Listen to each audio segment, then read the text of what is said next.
स्मृति ईरानी कैसे हैं? स्मृति ईरानी ठीक हमारी सांसद रही हैं, अमेठी की दीदी रही हैं, एरोगेंट हैं, एरोगेंसी थी, चुनाव हरा के जनता ने भेज दिया, दीदी हैं। क्या हार की वजह यही रही है? हाँ 100%, हम्म, 100% एरोगेंसी। अमेठी एरोगेंसी बर्दाश्त नहीं करती। अमेठी ने एरोगेंसी बर्दाश्त नहीं की थी, दारा सिंह की यहाँ आए थे किंग कांग को हरा के, पब्लिक ने दौड़ा लिया था। अमेठी एरोगेंसी नहीं पसंद करती थी, संजय गांधी हरा दिया था चुनाव। अमेठी एरोगेंसी नहीं पसंद करती, अमेठी प्यार पसंद करती है, दुलार पसंद करती है, व्यवहार पसंद करती है। तो क्या लग रहा है कि 24 में जो स्मृति ईरानी का जो हार हुई है, तो यही वजह मानी जा पाँच सकती छः है? वजह हैं, 5-6 वजह। एरोगेंट हो जाना उनका, मीडिया के लोगों को जो है बेइज्जत कर देना, नौकरी निकाल देना, निकलवा देना, छोटी छोटी बातों को बहुत बड़ा करके देखना। दुनिया में दो तरह के लोग होते हैं, एक बहुत बड़ी बात को बहुत छोटा करके देखते हैं, एक बहुत बड़ी छोटी बात को बड़ा करके देखते हैं। कान भर देना, कोई किसी को ना समझना, तो और अपने 4-5 एंगल पे ही सोचना खाली, तो जनता भाई ऐसे लोगों को पसंद नहीं करती। अमेठी की 2014 से हम बात करें, 14 और 19 के बीच में राहुल गांधी सांसद रहे, 19 से 24 के बीच में स्मृति ईरानी सांसद रहीं, फिर वो हार गई, फिर के एल शर्मा सांसद हैं अभी मौजूदा में। 24 से लेकर 24 तक की हम बात करें तो 14 से 24 तक की हम बात करें तो क्या लग रहा है, कितना अमेठी बदला है यहाँ पर? अमेठी में कोई बेसिक बदलाव नहीं हुआ। अमेठी का जो बेसिक डेवलपमेंट किया था वो स्वर्गीय राजीव गांधी ने किया था, जिससे अमेठी जो नए फॉर्म में आई थी। अमेठी जिसलिए जाना जाता था कि अमेठी ऊसर था ना, अमेठी ऊसर तिलोई के ताल, अब की तुझितबा इंदिरा के लाल, ये नारा चलता था, ठीक है, ये पैरामाउंट नारा था। राजीव गांधी जी आए, उन्होंने देखा यहाँ पेयजल की समस्या है, शिक्षा की समस्या है, मूलभूत बेसिक इंफ्रास्ट्रक्चर, संचार की समस्या है और स्वास्थ्य की समस्या है। उसका उन्होंने एक फाउंडेशन क्रिएट किया और फाउंडेशन क्रिएट करके उसको रूट पे फैला दिया। उसके बाद से जितने भी रिप्रेजेंटेटिव्स आए हैं, उसमें सोनिया गांधी जी जब सरकार थी उनकी दिल्ली में, तो उन्होंने यहाँ के लोगों का बड़ा मेडिकल इलाज करवाया। राहुल जी के समय में ये हुआ कि राहुल जी के समय में सरकार थी मनमोहन जी की, अमेठी में राहुल जी उतना ध्यान मेरा ख्याल से नहीं दे पाए, तो अमेठी की जनता ने परफॉर्म की दिखाया। 19 का कारण भी यही रहा है? 100%। 19 का कारण दो वजह से रहा। एक तो 19 के उसमें आप देखें, उसके पहले 19 में जो है कुमार विश्वास आ गए, ठीक है, 14 में आ गए थे कुमार विश्वास। जब डॉक्टर कुमार विश्वास आए, ब्रिलियंट आदमी, तो उन्होंने पब्लिक में यहाँ जो राहुल गांधी या कांग्रेस ने काम किया था उसकी बखिया उधेड़ने शुरू कर दी, उसको फैक्चुअल ग्राउंड पर लाके दिखाना शुरू किया कि ये तो ड्रामा, कुछ हुआ ही नहीं है। तो पब्लिक का जो माइंड सेट था उसको डिटैच करने का काम किया कुमार विश्वास ने। उसके बाद अचानक कुमार विश्वास के साथ स्मृति ईरानी आ गई, तो कुमार विश्वास ने जो मेहनत करके बटोरा था वो कैप्चर कर लगी स्मृति ईरानी, और वो एक बल कोट पाके यहाँ पे उन्होंने अपना फोकस, हालांकि वो हरा नहीं पाई राहुल गांधी 14 में, जीते राहुल गांधी, लेकिन मार्जिन उनकी कम हो गई, ठीक है। और वो कंटिन्यू जुटी रही, चूंकि सरकार थी, उनको हारने के बाद विधानसभा बना के इनको मंत्री बनाया गया था। तो अमेठी जो है, नई ट्रेन जो चलती है उस पर बैठने की कोशिश हर जगह होता है। लोग लगे रहे, दीदी थी फुटबॉल खेल रही, वॉलीबॉल खेल रही, दूरिया चबा रही हैं, जो भी कर रही थी। तो लोग चूंकि जो है राहुल गांधी जा चुके थे वायनाड, और यहाँ पे जो है वो इनका माइंड सेट था, तो ये मेहनत करती रही, उसका परफॉर्मेंस हुआ कि इनको जो है 19 में जनता ने पार करा दिया। अब 19 से 24 तक इनके कार्य का इम्प्लीमेंट था। जब ये काम करने, वो 14 से 19 तक ये अपने को स्टेब्लिश कर रही थी कि हम जनता में छा जाएं, और 19 से 24 तक इनका परफॉर्मेंस साफ के 5 साल थे। इन परफॉर्मेंस में एरोगेंसी, टेम्परामेंट, हिप्नोटाइज करना लोगों को, और एक कुछ लोगों से घिरे रहना, और अंत में आके जो है सारा कुछ जो है सिमट गया जब किशोरी लाल शर्मा, पब्लिक का माइंडसेट बदल चुका था इनके लिए। पब्लिक राहुल राहुल कर रही थी, किशोरी जी आए, किशोरी जी जीत के चले गए, पब्लिक ने जिता दिया। इन्होंने खूब पैसा बांटा है, खूब मिसयूज किया है, लेकिन पब्लिक ने जैसे माइंडसेट राहुल गांधी को हराने के लिए उसने बना लिया था, राहुल को हराना, हरा दिया इनको। तो क्या बहुत सारी खबरें या चर्चा हो रही थी उस वक्त की, यहाँ के तमाम जो बड़े नेता हैं, पूरी अमेठी की बात करें, वो भी नहीं चाह रहे थे कि यहाँ से स्मृति ईरानी जीते। हाँ, सब बरगद का पेड़ काटने में सब लगे थे, सब जड़ में, तिलोई से लेकर अमेठी तक सब जड़ उठाने में लगे थे, कैसे जाए, क्योंकि किसी चल नहीं रही थी ना, वो बड़ा सेगमेंट थी ना। आज भी वो यहाँ की वो हैं, अभी जिलाध्यक्ष जो है सुधांशु को उन्होंने बनवा लिया, यही सुधांशु बदनाम थे जब वो वो थी यहाँ की सांसद, यही सुधांशु विश्व मिश्रा, यही सब बदनाम थे। इतने सारे पावरफुल लोगों के होते हुए भी, आज हारने के बाद भी दिल्ली में बैठ के, बॉम्बे में अपना टीवी सीरियल करके भी उन्होंने अपने ग्रिप जिलाध्यक्ष को उन्होंने अपने उसी व्यक्ति को बनवाया ना, जिसको लेकर सब बड़ा परेशान था। इस पर भी तमाम मीम बने या मजाक किया गया कि के एल शर्मा ने वापस, राहुल गांधी ने वापस भेज दिया, अपने काम पे लगा दिया। भाई देखिए, मैंने मेरे किसी दोस्त से कहा था कि सही स्मृति ईरानी जी को 2024 का चुनाव नहीं लड़ना चाहिए, उनको पार्टी से जाकर रिक्वेस्ट करना चाहिए कि मेरी ड्यूटी कहीं लगा दीजिए, नहीं तो बहुत बुरा हारने जा रही हैं। पहले से आभास हो गया 100%। हम लोग रोज गणित ही जोड़ते रहते हैं, और मैंने कहा था इनका पॉलिटिकल कैरियर खत्म हो जाएगा। मुझे ये नहीं पता था कि ये आएंगे किशोरी लाल शर्मा, मैं तो केवल राहुल गांधी और प्रियंका में ही हम लोग जूझ रहे थे ना, लेकिन उन्होंने ऐसा पासा फेंका कांग्रेस ने।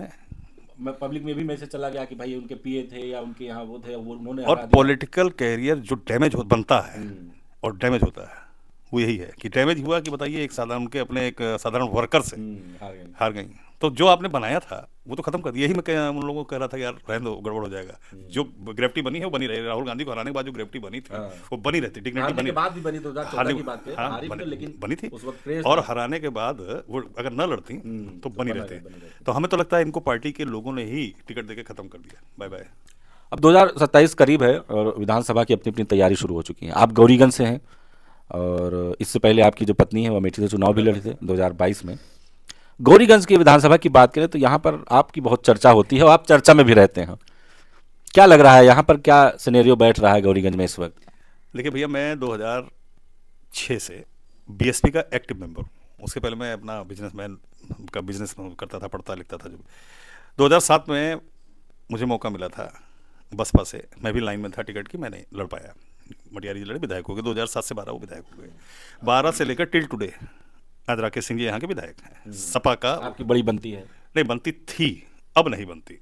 जब से वो अहंकारी हो गए तब से थोड़ा सा हम उनसे दूरी बढ़ा लिए। फेसबुक पे आप पढ़ते होंगे तो हम लोग जो है कंटेंट की लड़ाई रहती है और अहंकार पसंद नहीं। मैंने कहा ना कि बेबी को डांस पसंद है वाला जो गाना है, चांस पसंद, तो हमको अहंकार नहीं पसंद है। हमारे ही मित्र हैं, हमारे क्षेत्र के हैं, अहंकार किसको दिखाते हो आप रिलायबल नहीं हो, एरोगेंट हो आप, जो है किसी को जब आओगे मुसलमानों को सनातनी बनाने लगोगे। अखिलेश यादव की जब बात आ जाएगी तो स्वर्गीय पिताजी की उनकी डिफाइन करने लगोगे। किसी को मानसिक विक्षेप, तो किसी का कोई नेता चुनाव लड़ा विक्षेप कहने लगोगे। मुझसे ज़्यादा गाड़ी नहीं है, मुझसे ज़्यादा न्योता नहीं करता, मुझसे ज़्यादा। What is this? ये क्या है? भगवान करें आप भारत के राष्ट्रपति बनो।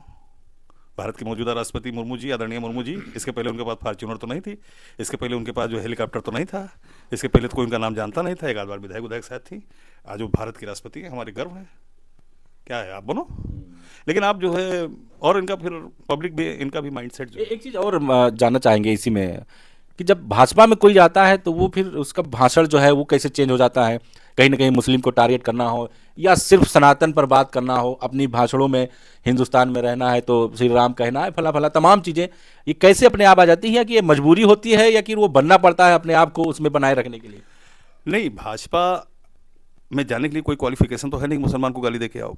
लेकिन भाजपा में जाते ही मुसलमान के खिलाफ बोलने लगते हैं, ये वहाँ की कल्चर है। अमेठी की बात करें, 2 विधानसभा सीट की बात करें, 2 जो नेता हैं दोनों के साथ ही ऐसा हुआ है। भाई हमारे यहाँ अमेठी में राकेश सिंह जी सपा के विधायक, ठीक है, इन्होंने कहा कि स्वामी प्रसाद मौर्य ने रामचरितमानस फाड़ा, इसलिए हम जो अखिलेश यादव को ने उसमें कुछ नहीं बोला, इसलिए हम अखिलेश से नाराज हो गए।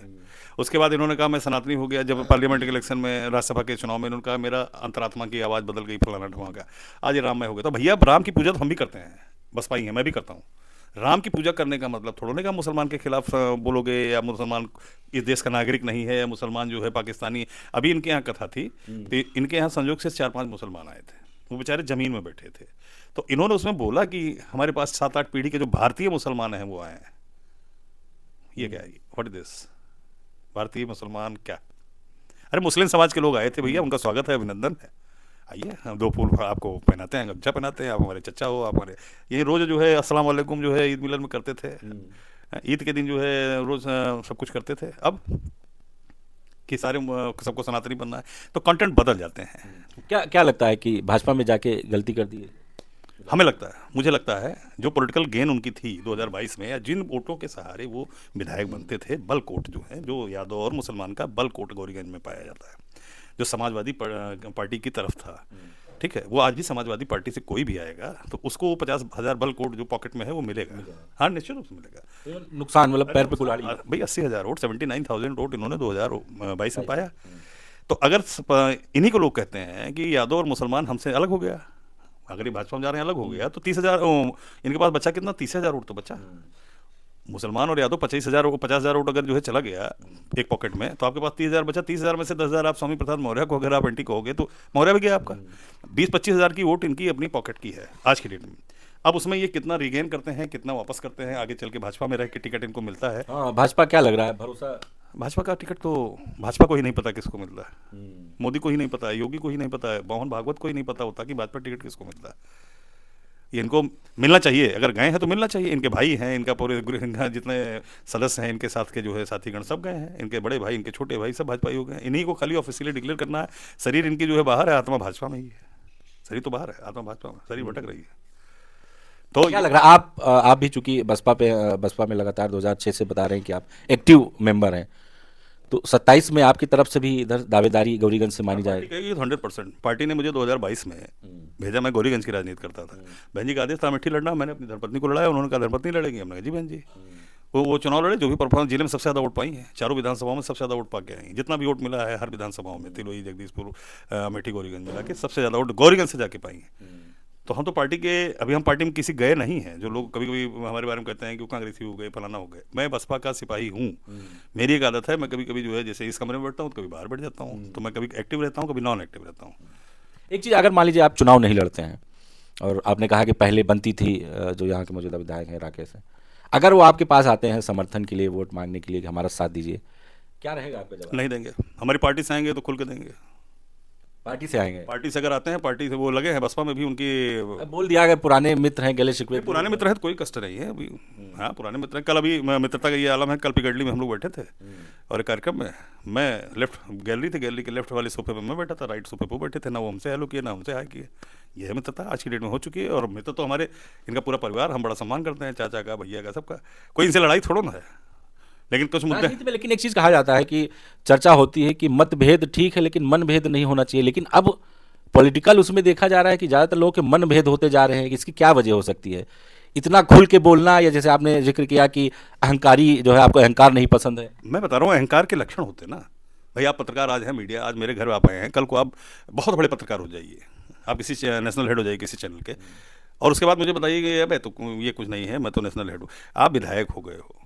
मैं दूसरी बात कर रहा हूँ, मैं खुल के बात कर रहा हूँ, जो नहीं कहना चाहती हैं। आपके ऊपर, हमारे ब्राह्मण समाज के ऊपर इल्ज़ाम है कि जो है राकेश को हमेशा विधायक बनाते हैं।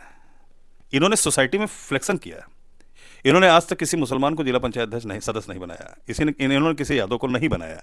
ब्राह्मण समाज का वोट ये लेते हैं, किसी ब्राह्मण समाज के अपने साथी को, अपने ही साथी के साथ चलने वाले को इन्होंने नहीं बनाया। बहुत अच्छे अच्छे लड़के इनके साथ चलते थे। अब क्यों देगा ब्राह्मण आपको वोट? और आप बढ़ा क्या रहे हो? फॉर्च्यूनर बढ़ा रहे हो, आप मर्सिडीज बढ़ा रहे हो, आप गाड़ी बढ़ा रहे हो, हेलीकॉप्टर बढ़ा रहे हो, इससे क्या मिलेगा? आप जो है बैठ के कहते हो दोस्त घट रहे हैं, गनर बढ़ रहे हैं, पूरी टीम टूट गई, क्या बचा इनके पास? केवल एमएलए गौरीगंज है, जिला पंचायत अध्यक्ष थे, चली गई, नगर पालिका चली गई, अध्यक्ष थे। इनके भाई दो भाई जो है हार गए जिला पंचायत सदस्य का चुनाव। आज इनका एक भाई जो है गौरीगंज का छोटा भाई उमेश गौरीगंज के प्रमुख है, ये विधायक हैं। सब लोग इधर उधर विचलित हैं, कन्फ्यूजन में है कि भाजपा टिकट देगी कि नहीं देगी। अगर न दिया भाजपा ने टिकट, और आपको बता दूं, राकेश सिंह जी को जहाँ तक मैं जानता हूँ बहुत होशियार आदमी है, पलट सकते हैं? पलटने की संभावना तो जो है ही है। ये हो सकता है चुनाव में लड़ने, कहते हैं भैया हम लड़ेंगे नहीं, क्योंकि उनको खबर एक एक चीज़ की रहती है, बहुत माइक्रो मैनेजमेंट करते हैं। लेकिन अब की उधर तो वापसी के रास्ते बंद है, सवाल ही नहीं है। आपके पिता, अरे सवाल ही नहीं है। अगर अखिलेश जी ने उनको वापस ले लिया, मेरा जहाँ तक अनुभव है, राजनीति में कुछ असंभव नहीं है उसे, लेकिन किसी के फादर को आप गाली दोगे और वापस ले ले, तो फिर तो अखिलेश जी जो है उतना नीचे सोच वाले आदमी है, तो क्या कहा जाए, हमें नहीं लगता।